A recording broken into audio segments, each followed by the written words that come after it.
குமாரன் பரிசுத்த ஆவியானவரின் பெயராலே ஆமென். உட்கார்வோம். அன்புக்குரியவர்களே, இந்த காலை வேளையிலே உங்கள் அனைவருக்கும் அன்பான வாழ்த்துதலை தெரிவித்துக் கொள்கிறேன். ஆண்டவருடைய கிருபையும் ஆண்டவருடைய தெய்வீக சமாதானமும் நம்மில் பெறுவதாக. புனித வாரத்தின் இந்த செவ்வாய்க்கிழமையிலே ஆண்டவருடைய சமூகத்திலே வந்திருக்கின்ற உங்கள் அனைவரையும் அன்போடு வாழ்த்துகின்றோம். ஆண்டவருடைய கிருபையும் ஆண்டவருடைய தெய்வீக பாக்கியமும் அவருடைய சமாதானமும் நம்மில் என்றும் நிலைத்திருப்பதாக.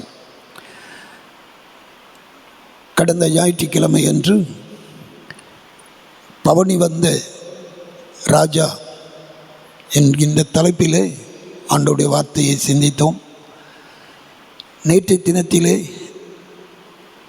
அத்தி மரம் சபித்தலும் தேவாலயம் சுத்தம் செய்யப்படுதலும் என்கின்ற தலைப்பிலே ஆண்டவருடைய வார்த்தையை கேட்டோம். மீண்டும் இந்த நாளிலே இயேசு எருசலேமுக்கு அவருடைய சீஷர்களோடு வருகிறார். வருகின்ற பொழுது அவர் தேவாலயத்தில் இருக்கின்றார். அங்கே இருக்கின்ற பிரதான ஆசாரியர்கள், வேதபாரகர், மூப்பர்கள், பரிசேயர்கள், ஏரோதியர்கள், சதுசேயர்கள், நியாய சாஸ்திரி இவர்கள் அனைவரும் இயேசுவினிடத்தில் வந்து கேள்விகளை கேட்கிறார்கள். ஆகவே இந்த நாளுக்கு தலைப்பு விதமாக கொடுக்கப்படுகின்றது கேள்வியின் நாள். கேள்வியின் நாள். முதலாவது, இந்த எருசலேமிலே இருந்த இந்த முக்கிய நபர்களை குறித்து தெரிந்து கொள்வது மிகவும் நல்லது. பிரதான ஆசாரியன் முதலாவதாக அவர் தேவாலயத்திலே ஆண்டவருடைய பணிவிடையை செய்கின்றவர். இந்த பிரதான ஆசாரியன் ஆண்டுக்கு ஒரு முறை மகா பரிசுத்த ஸ்தலத்திற்குள் சென்று ஜனங்களுக்காகவும் மற்றவர்களுக்காகவும் தனக்காகவும் அவன் பாவ நிவாரண பலியை செலுத்தி இரத்தத்தை கொண்டு தெளிப்பது வழக்கம். இந்த பிரதான ஆசாரியர்கள் அவர்கள் லேவி கோத்திரத்தை சார்ந்தவர்கள். அவர்களே ஆலயத்தின் பணிவிடைகள் எல்லாவற்றையும் பார்த்தவர்கள். ஆலயம் அவருடைய முழு கண்ட்ரோல் அவர்களுடைய ஆள்கைக்கு கீழே இருந்தது என்று சொல்லுவார், மிகையாகாது. இரண்டாவது, வேதபாரகர்கள் அவர்கள் வேதத்தின் மகத்துவங்களையும் பழைய ஏற்பாட்டு காரியங்களின் தீர்க்க தரிசனங்களையும் சிறப்பாக ஆராய்ந்து அவர்கள் கற்றுக் கொடுக்கின்ற ஒரு சூழலிலே இருக்கக்கூடியவர்கள். மூன்றாவதாக மூப்பர்கள் சனகரிப் சங்கத்தினுடைய உறுப்பினர்கள். அவர்களும் நியாய ஸ்தானத்திலே நின்று நியாயம் சொல்கின்ற பணியை செய்து வந்தார்கள். அடுத்து பரிசேயர். இவர்கள் மோசேயின் கட்டளைகளை, மோசே கர்த்தரால் சொல்லப்பட்ட வார்த்தைகளை கேட்டு அவைகளின்படி அவர்கள் மிகுந்த வைராக்கியமாக வாழக்கூடியவர்கள். மோசேயின் நியாயப்பிரமாணத்திலே சற்றும் அவர்கள் விலகி செல்லாதவர்கள். அதை மிகவும் மிகவும் உறுதியாய் கடைபிடிப்பவர்கள். இவர்கள் பரிசேயர் என்று அழைக்கப்பட்டார்கள். அடுத்து ஏரோதியர். இந்த ஏரோது மன்னன் யூத மதத்தின் சில பண்புகளையும் பிற சமயத்தினுடைய பண்புகளையும் இணைத்து அவன் ஒரு புதிதான ஒரு கலவையை உண்டு பண்ணி மக்களை வழிபடுவதற்கு வழிநடத்தினவன். இந்த ஏரோதியரும் யூதர்களே. அவர்களும் இந்த ஏரோதுவினுடைய பணியிலே, அரசாட்சியிலே, ஆளுகையிலே அவனை பிரியப்படுத்துவதற்காகவும் மக்களை பிரியப்படுத்துவதற்காகவும் வாழ்ந்தவர்கள். அடுத்து சதுசேயர். இவர்கள் உயிர்த்தெழுதல் இல்லை என்றும் தேவதூதர்கள் இல்லை என்றும் அவர்கள் சொல்லக்கூடியவர்கள். இவர்களும் சமுதாயத்தில் மிகுந்த முதன்மையுடையவர்களாக இருந்தார்கள். அடுத்து நியாயசாஸ்திரி. நியாயசாஸ்திரிகள் நியாயப்பிரமாணத்தை கற்று அதன் வழியாக மக்கள் நடக்க வேண்டும் என்று போதிக்கின்றவர்கள், கடைபிடிக்கின்றவர்கள். இவ்விதமாக பிரதான ஆசாரியன், வேதபாரகர், மூப்பர்கள், பரிசேயர்கள், ஏரோதியர்கள், சதுசேயர்கள், நியாய சாஸ்திரிகள் இயேசுவினிடத்தில் வந்து அவர்கள் கேள்விகளை கேட்பதை நாம் 4 குறிப்புகளாக இன்றைக்கு பார்க்கலாம். முதலாவது குறிப்பு, நாம் இயேசுவினிடத்தில் வந்து அவர்கள் கேட்ட கேள்வி, முதல் கேள்வி அதிகாரத்தை பற்றிய கேள்வி. எந்த அதிகாரத்தினால் நீர் இதை செய்கிறீர்? வேதபாரகரும் பிரதான ஆசாரியர்களும் இயேசுவினிடத்தில் வந்து இந்த கேள்வியை கேட்கிறார்கள். மத்தேயு எழுதின சுவிசேஷம் 21ஆம் அதிகாரம் 23 முதல் 27 வரை, மார்க் எழுதின சுவிசேஷம் 11ஆம் அதிகாரம் 27 முதல் 33 வரை, லூக்கா 20ஆம் அதிகாரம் 18வது வசனம். இவ்விதமாக நாம் படிக்கின்ற பொழுது இயேசுவினிடத்தில் வந்து அதிகாரத்தை குறித்து அவர்கள் கேள்வி கேட்கின்றார்கள். நீர் எந்த அதிகாரத்தினால் இதை செய்கிறீர்? எங்களுக்கு சொல்லும் என்று கேட்கிறார்கள். நீர் எல்லா விதமான காரியங்களையும் இந்த ஆலயத்தில் செய்கிறீர், உமருக்கு அதிகாரம் கொடுத்தது யார்? எந்த அதிகாரத்தினாலே நீர் செயல்பட்டு கொண்டிருக்கிறீர் என்று கேட்டபொழுது இயேசு அங்கே அவர்களை பார்த்து கேட்கின்ற ஒரு காரியம், நீங்கள் யோவான் ஸ்நானகனை என்ன நினைக்கிறீர்கள் என்று அவர்களிடத்தில் கேட்டபொழுது, அவனை தீர்க்கன் என்று ஜனங்கள் விரும்புகிறார்கள், ஆனால் உங்களுடைய வாழ்விலே அவரை குறித்து நீங்கள் எவ்விதமாக பேசுகிறீர்கள் என்பது உங்களுக்கு தெரியும். நீங்கள் என்ன நினைக்கிறீர்கள்? ஏனென்று சொன்னால், யோவான் ஸ்நானகனை மக்கள் தீர்க்கதரிசி என்றும், தீர்க்கதரிசியினுடைய பணிகளை அவர் செய்கிறவர் என்றும், யோவான் ஸ்நானகன் மீது மக்கள் மிகுந்த மரியாதை உடையவர்களாகவும் அந்த நாட்களில் இருந்தார்கள். அவருடைய பணியிலே அநேகர் மனம் திரும்பினார்கள். அவர்கள் கடவுளை அறிந்து கொள்வதற்கு ஏதுவாக வழியை ஆயத்தப்படுத்துகின்ற அந்த வண்ண பாதையிலே இந்த யோவான் ஸ்நானகனை ஜனங்கள் பின்பற்றி அவருடைய போதனைக்கு கீழ்ப்படிந்தவர்கள். ஆகவே கேட்கின்ற அந்த கேள்விக்கு அவர்களால் அங்கே பதில் சொல்ல முடியாமல், நீங்கள் யார் என்று நினைக்கிறீர்கள்? பாருங்கள், யோவான் ஸ்நானகனை குறைவாக சொன்னால் ஜனங்கள் தங்கள் மீது அவர்கள் கோபம் கொள்வார்கள் என்று ஒரே முடிவாக சொல்லிவிடுகிறார்கள். எங்களுக்கு தெரியாது, எங்களுக்கு தெரியாது. உடனே ஆண்டவர் சொல்லுவார், நானும் எந்த அதிகாரத்தினால் இதை செய்கிறேன் என்று உங்களுக்கு சொல்லேன். அன்புக்குரிய ஆண்டவருடைய பிள்ளைகளே, கிறிஸ்து அதிகாரம் பெற்றவர். இயேசு பிதாவினுடைய ஒரே குமாரன். அவர் சகலத்தையும் செய்வதற்கு வல்லவர். அவர் சர்வ ஞானி, சர்வ வல்லமை உடையவர். அவரை குற்றம் கண்டுபிடிக்க வேண்டும் என்று வந்த இந்த பரிசேயர், இந்த வேதபாரகர், பிரதான ஆசாரியன், அவர்களுக்கு அவர் ஏற்ற காரியத்தை சொல்லி முடிப்பதை நாம் பார்க்கிறோம். இரண்டாவது கேள்வியாக, பரிசேயரும் ஏரோதியரும் வந்து அவரிடத்தில் கேட்கிறார்கள். அரசை குறித்த ஒரு கேள்வி, அரசாங்கத்தை குறித்த ஒரு கேள்வி. ராயனுக்கு வரி கொடுப்பது நல்லதா இல்லையா என்பதை குறித்து அவர்கள் கேட்கின்ற பொழுது, ஆண்டவர் ஒரு பணத்தை கொண்டு வர சொன்னார். அந்த ஒரு காயினில் கொடுக்கப்பட்டிருந்த அந்த ராயனுடைய சொரூபம், அந்த பணத்தினுடைய மதிப்பு. அப்பொழுது இயேசு சொல்லுவார், அவர் இவர்கள் கேட்கின்ற கேள்வியை குறித்து அவர் சிந்தித்து சொல்லுகின்ற பதில் என்னவென்று சொன்னால், ராயனுக்கு கண்டிப்பாக வரி செலுத்த வேண்டும், ராயனுக்கு கொடுக்க வேண்டும் என்று சொல்லிவிட்டோம் என்று சொன்னால், ஆயக்காரரையும் ரோமர்களையும் ஜனங்கள் எதிர்த்து கொண்டிருக்கிறார்கள். ஆகவே இவரும் ரோமர்களுக்கு அவர் உதவி செய்கிறவர், ரோமர்களுடைய ராஜ்யத்தை ஆதரிக்கிறவர் என்று இயேசுவின் மீது குற்றம் சாட்டலாம் என்று நினைக்கின்ற பொழுது, ஆண்டவர் அவர்களை பார்த்து சொல்கின்ற பொழுது, ராயனுடையதை ராயனுக்கும், தேவனுடையதை தேவனுக்கும் செலுத்துங்கள். அவர்கள் போய்விட்டார்கள். மூன்றாவதாக, ஆண்டவருடைய உயிர்த்தெழுதலில் நடைபெறுகின்ற அந்த சம்பவத்தை குறித்து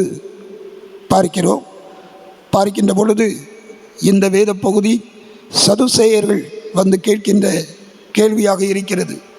மத்தேயு எழுதின சுவிசேஷத்திலே 22வது அதிகாரத்திலே நாம் 23 முதல் வாசிக்கின்ற பொழுது உயிர்த்தெழுதலை குறித்த ஒரு செய்தியை அவரிடத்தில் கேட்கிறார்கள். பாருங்கள், நான் 24வது வசனத்தை வாசிக்கிறேன். போதகரே, ஒருவன் சந்தானம் இல்லாமல் இறந்து போனால் அவனுடைய சகோதரன் அவன் மனைவியை விவாகம் பண்ணி தன் சகோதரனுக்கு சந்தானம் உண்டாக்க வேண்டும் என்று மோசே சொன்னாரே. எங்களுக்குள்ளே சகோதரர் 7 பேர் இருந்தார்கள். எல்லோரும் மரித்து போய்விட்டார்கள். ஆகவே உயிர்த்தெழுதல் நடைபெறுகின்ற அந்த நாளிலே இந்த பெண் யாருக்கு மனைவியாக இருப்பாள் என்று அங்கே ஒரு கேள்வியை அவர்கள் கேட்கிறார்கள். இந்த சதுசேயருக்கு உயிர்த்தெழுதல் மீதும் தேவதூதர்கள் மீதும் மற்றும் இந்த உயிர்த்தெழுதலை குறித்த காரியங்களிலும் விருப்பம் இல்லாதவர்கள். அதை குறித்து அவர்கள் பேச மாட்டார்கள். ஆனால் இப்பொழுது இயேசுவினிடத்தில் குற்றம் கண்டுபிடிப்பதற்காக கேட்கிறார்கள். ஆண்டவர் அழகான ஒரு பதிலை சொன்னார். உயிர்த்தெழுதல் நடைபெறும் அந்த நாளிலே அங்கே பரலோகத்தின் அந்த மகிமையிலே கொள்வனையும் கிடையாது, கொடுப்பனையும் கிடையாது. அங்கே எல்லாரும் தெய்வதூதர்களைப் போல இருப்பார்கள். அவர்களால் பதில் சொல்ல முடியாமல் போய்விட்டார்கள். கடைசியாக 4வதாக, நியாயசாஸ்திரியினது அவன் இயேசுவினிடத்தில் வந்து அந்த நியாயசாஸ்திரி ஆண்டவரிடத்தில் கற்பனைகளை குறித்து கேட்கிறார். எது முக்கியமான காரியம், எந்த கட்டளை, எந்த கற்பனை மிகவும் பிரதானமானது என்று அவன் கேட்கிறான். கேட்கின்ற பொழுது இயேசு அவனுக்கு பதில் சொல்கிறார். மத்தேயு 22ஆம் அதிகாரம் 35 முதல் 40, மார்க்கு 12ஆம் அதிகாரம் 28 முதல் 34, இந்த வேத பகுதிகளை எல்லாம் நாம் வாசிக்கும் பொழுது அவன் கேட்ட கேள்விக்கு ஆண்டவர் தெளிவாக பதில் சொல்கிறார். முதலாவது கடவுளிடத்தில் அன்பு கூறு, பின்பு பிறனிடத்தில் அன்பு கூறு. இந்த 2 நியாயப்பிரமாணத்தையும் கற்பனைகளையும் நீ கை கொண்டு விட்டால் எல்லாம் முடிந்துவிட்டது. அன்பு என்பதை மட்டுமே நீ முன்னிலைப்படுத்த வேண்டும். கடவுளிடத்திலும் அன்பு செலுத்து, அதுபோல பிறனிடத்திலும் அன்பு செலுத்து என்று சொன்ன பொழுது அவன் குற்றம் கண்டுபிடிக்க முடியாமல் போய்விட்டான் என்பதை பார்க்கிறோம். ஆண்டவர் ஏதாவது ஒரு கற்பனையை அவர் முதன்மையானது என்று சொல்வார், இதை மட்டும் கடைபிடித்தால் போதும் என்று சொல்வார் என்று அவன் சிந்தனையோடு வந்தவனுக்கு அவர் சொல்லுகின்ற காரியம், கடவுளிடமும் அன்பு கூறு, பிறரிடத்திலும் அன்பு கூறு, இதுவே பிரதானமானது என்று சொல்லி முடிக்கிறார்.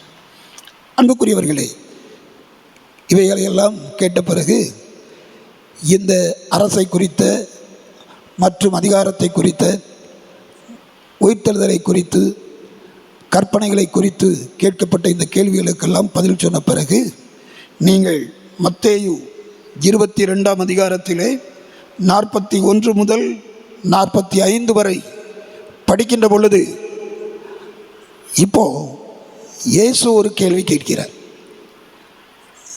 இப்போ பிரதான ஆசாரியன், வேதபாரகர், மூப்பர்கள், சதுசேயர்கள், பரிசேயர்கள், ஏரோதியர்கள், நியாயசாஸ்திரி இவர்களெல்லாம் வந்து கேள்வி கேட்ட பிறகு இப்போ ஒரு கேள்வியை இயேசு கேட்கிறார். என்ன கேள்வி கேட்கிறார் பாருங்கள். பரிசேயர் கோடி இருக்கையில் இயேசு அவர்களை நோக்கி, கிறிஸ்துவை குறித்து நீங்கள் என்ன நினைக்கிறீர்கள்? தன்னை குறித்து அவர்களிடத்தில் அவர் கேட்கிறார். ஏன்ட்ட கேள்வி கேட்க வந்தீங்களே, இப்போ நான் ஒரே ஒரு கேள்வி கேட்கிறேன். என்னை நீங்கள் யார் என்று சொல்கிறீர்கள்? கிறிஸ்துவை யார் என்று சொல்கிறீர்கள்? கிறிஸ்து மெசையா, அவர் மீட்க வந்தவர், அவர் வாழ்வு கொடுக்க வந்தவர், தேவன் அவரை அனுப்பினார் என்று சொல்லப்பட்டு இருக்கிறது. பாருங்கள், வேதத்திலே தாவீது சொல்லுகின்ற காரியத்தை குறித்து அங்கே சொல்லுகிறார். நீங்கள் அவரை தாவீதின் குமாரன் என்று அழைக்கிறீர்கள்.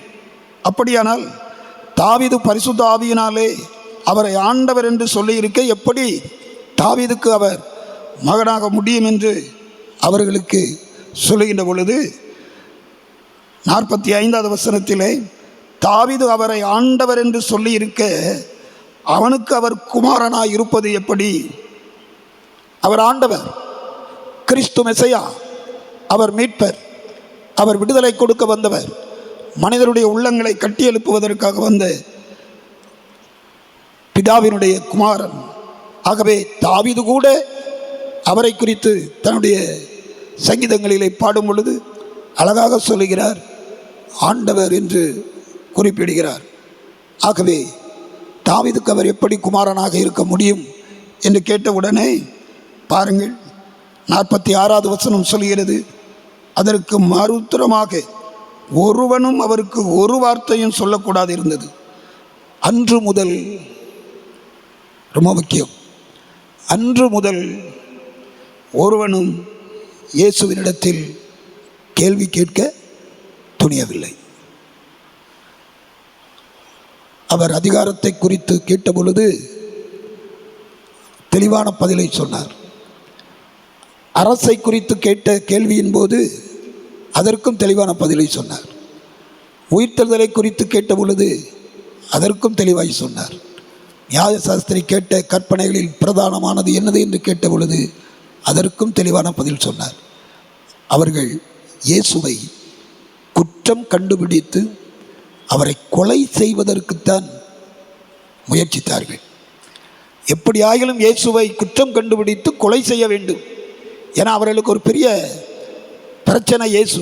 ஏனென்று சொன்னால் அவர்களுடைய பணிகளிலே பிரதான ஆசாரியன், குருக்கள், மத தலைவர்கள், மூப்பர்கள் மற்றும் பரிசேயர்கள், வேதபாரகர்கள், நியாயசாஸ்திரியை இவருடைய வாழ்க்கையிலெல்லாம் இவர் குறுக்கிடுகிறார். இவருடைய போதனை மக்களுக்கு மிகவும் எளிதாக இருக்கிறது. ராஜ்யத்தின் மகிமையை குறித்து பேசுகிறார். ஜனங்களை இவர்கள் தங்களுடைய கட்டுப்பாட்டிற்குள் வைத்துக் கொள்வதற்கு முடியாத சூழலில் இயேசுவை கொலை செய்வதற்காக அவர்கள் முயற்சித்து கொண்டிருக்கிறார்கள். இயேசுவை கொலை செய்வது, அவருடைய மரணம், இதெல்லாம் திட்டமிடப்பட்டது. பிதாவாகிய தேவன் ஆதீனத்திலே இந்த காரியத்தை எல்லாம் திட்டமிட்டு வைத்து விட்டார். கன்னிகையின் வயிற்றில் பிறப்பார், அவர் நசரேயன் என்று அழைக்கப்படுவார், அவருடைய காரியம் உலக மக்களுக்காக சிலுவையில் மடிவார், அவரே பரிபூரணமான பலி, நிரந்தரமான பலி. பழைய ஏற்பாட்டு காலங்களில் இருக்கின்ற அந்த பலி அல்ல, இவரை நிரந்தரமாக தன்னைத்தானே சிலுவையில் கொடுத்து நித்திய பலியை உண்டு பண்ணி மக்களுக்கு மீட்பு தருவதற்கு, பிதாவானவருடைய திட்டத்தை நிறைவேற்றுவதற்கு வந்த கிறிஸ்து. ஆகவே அவரை சிலுவை மரத்திலே ஏற்றுவதற்கு இவர்கள் முயற்சித்து கொண்டிருக்கின்ற, கொலை செய்வதற்கு அவர்கள் ஆலோசனை செய்து கொண்டிருக்கின்ற இந்த காலகட்டத்திலே இயேசு எருசலேமிலே தங்கியிருந்து அவர்களை சந்தித்து கொண்டிருக்கிறார். அன்புக்குரியவர்களே, வேதத்தில் நீங்கள் படிக்கின்ற பொழுது அவர் கலிலேயாவின் பகுதிகளிலே ஊழியம் செய்தவர். இப்பொழுது எருசலேமுக்கு வந்து அங்கேயே தங்கியிருந்து அங்குள்ள மக்களுக்கு ராஜ்யத்தின் மேன்மையை சொல்லுகிறார். கிறிஸ்துவே இரட்சகர், கிறிஸ்துவே ஆண்டவர், கிறிஸ்துவே மெசையா, அவரே மீட்பர், அவரல்லாமல் வேறொரு வழி நித்தியத்திற்கு செல்வதற்கு இல்லை என்பதை யூதர்களும் கண்டுகொள்ள வேண்டும் என்று அவர்களுக்கு போதிப்பதை நாம் பார்க்கிறோம். அன்புக்குரிய ஆண்டவருடைய பிள்ளைகளே, இந்த லெந்து காலத்திலே நம்முடைய உள்ளங்களிலும் அநேக கேள்விகள் எழும்பலாம். ரட்சிப்படைவதற்கு வேறு வழி இல்லையா என்று கூட, புண்ணியத்தை தேடுவதற்கு வேறு வழி இல்லையா என்று பல காரியங்களை சிந்திக்கலாம். ஆனால் கிறிஸ்துவே வழி, கிறிஸ்துவே ஜீவன், கிறிஸ்துவே வாழ்வு, அவரே மீட்பர், அவரே நமக்கு நித்திய வாழ்வை தருபவர். அவருடைய வழியாக நித்தியத்தை சுதந்தரித்து கொள்ள முடியும். ஆகவே தான் இயேசு சொன்னார், நானே வழியும் சத்தியமும் ஜீவனுமாய் இருக்கிறேன். ஆமென்.